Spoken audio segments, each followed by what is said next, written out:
So whenever I talk about anime with my friends, we do have one thing that comes up quite often, which is, what shows do we think should get the Full Metal Alchemist Brotherhood treatment? You know, the going back and doing it right the second time and not having this weird disconnect between the anime and the manga. And the usual suspects tend to come up. We get things like Soul Eater, because it had an incredible manga run, but then was kind of stunted in its anime debut and had a great series right up until the very end. But that one's pretty cliche. We also have things like Tokyo Ghoul. That's an obvious one because it's obvious. But I always like to throw in a rather obscure one, and it's one that I actually really love, but I wish was better in a lot of ways. And that show is Mekakucity Actors.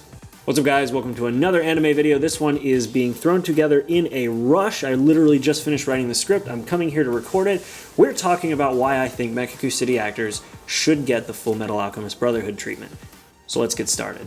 So when I went to do some research on Mekakucity Actors, I went to my anime list and I realized that it had a 7.15 rating overall and was ranked at 3,188th. And I usually don't put a lot of weight to this, but it does kind of show that it's pretty considerable in popularity despite the shortcomings that I have with it.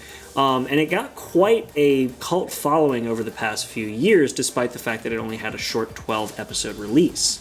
And that cult following was mainly brought about by the people who followed the entire Kagero project. All the songs, read the manga, the whole 9 yards.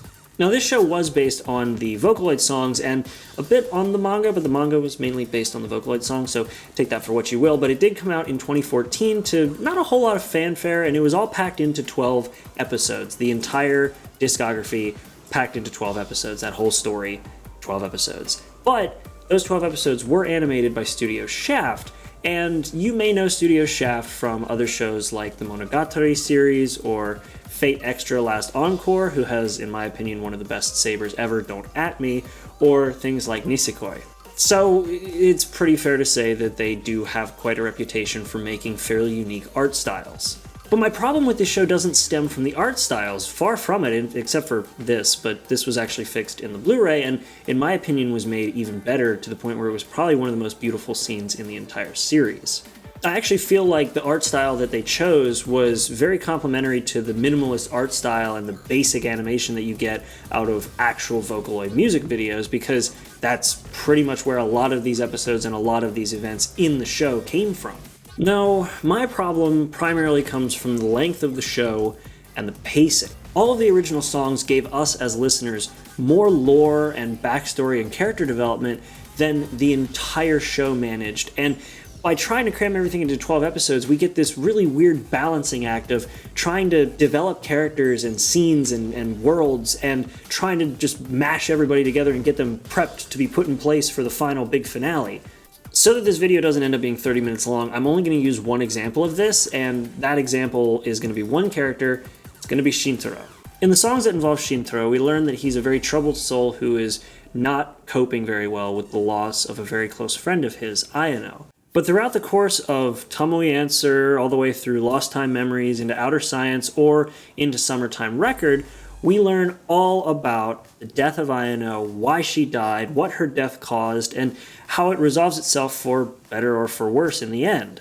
And yes, I know we can't have good and bad endings like the album's good and bad endings with Summertime Record and Outer Science, but at least please give us a solid character arc to follow. Like, most people didn't even know what the significance of the scissors and the snake with Shintaro meant by the final episode because it had been so rushed. And that's just one character. We have 10 characters in this entire series with fantastic and colorful and sometimes fairly dark backstories if we look at Kano from Yobanashi Deceive. And on top of that, looking at everything that's happened since this series originally aired, just imagine 24 episodes of new content that we could see for the first time and some things remastered for the second time around, following these relatable but tragic and fairly heroic characters. Think about how much more of an impact Ayano's death would have now that we've had the release of additional memory, knowing now what happened during and after Ayano's death and how she actually felt giving up her life for the betterment of everybody around her. it's incredible to think of what could be added to that anime series considering how impactful the songs alone can be. What I'm getting at in this rather ranty video is that the potential for Mekakucity Actors to wow us one more time with a properly done, beautifully made, rich backstory and incredible lore, deep, rich, and tragic characters, I feel like that portion of it, done in the unique and beautiful art style that Shaft can do so well, shouldn't be overlooked. And I will be waiting with bated breath for the day that happens. And who knows, maybe that's exactly what we'll get with Mekakucity Reloaded. One can only hope.